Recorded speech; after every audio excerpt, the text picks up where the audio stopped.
দেশের সব প্রতিষ্ঠান, বিচার বিভাগ ও নির্বাচন ব্যবস্থা সংস্কারের পরেই নির্বাচন হবে বলে জানিয়েছেন অন্তর্বর্তী সরকারের প্রধান উপদেষ্টা নোবেল জি ডক্টর মোহাম্মদ ইউনূস। রোববার ১ আগস্ট দুপুরে হোটেল ইন্টারকন্টিনেন্টালে বাংলাদেশে নিযুক্ত বিভিন্ন দেশের রাষ্ট্রদূত, হাইকমিশনার সহ জাতিসংঘ এবং বিভিন্ন সংস্থার প্রধানদের ব্রিফিংকালে তিনি কথা বলেন। ডক্টর মোহাম্মদ ইউনূস বলেছেন, বর্তমানে একটি চ্যালেঞ্জিং সময় পার করছি। ২ সপ্তাহ হল বাংলাদেশে দ্বিতীয় বিপ্লব সাধিত হয়েছে। শেখ হাসিনার স্বৈরশাসন দেশের সব প্রতিষ্ঠান ধ্বংস করে দিয়েছে। বিচার বিভাগ ভেঙে পড়েছে, দীর্ঘ সময় ধরে গণতান্ত্রিক অধিকার ক্ষুণ্ণ করা হয়েছে, পাতানো নির্বাচন করা হয়েছে। সবকিছু সংস্কারের পরই নির্বাচন হবে। কূটনীতিকদের উদ্দেশ্যে তিনি বলেন, সাধারণ মানুষের স্বাধীনতার জন্য ছাত্রজনতা প্রতিশ্রুতিবদ্ধ। শত শত মানুষ মারা গেছে, হাজার হাজার মানুষ আহত।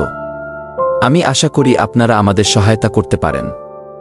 অনেক শিক্ষার্থী বুলেটের আঘাতে আহত হয়েছেন, অনেকের রাবার বুলেট চোখে লেগেছে।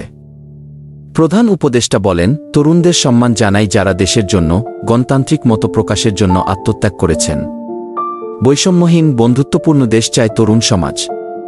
অধ্যাপক ডক্টর মোহাম্মদ ইউনূস বলেন, আমি দেশের দায়িত্ব নিয়েছি, তবে শেখ হাসিনার স্বৈরশাসন দেশের সব প্রতিষ্ঠান ধ্বংস করে দিয়েছে। বিচার বিভাগ ভেঙে পড়েছে, দীর্ঘ সময় ধরে গণতান্ত্রিক অধিকার ক্ষুণ্ণ করা হয়েছে, পাতানো নির্বাচন করা হয়েছে। ভোটাধিকার থেকে বঞ্চিত হয়ে তরুণ সমাজ বেড়ে উঠেছে। রাজনৈতিক প্রভাবে ব্যাংক ডাকাতি হয়েছে।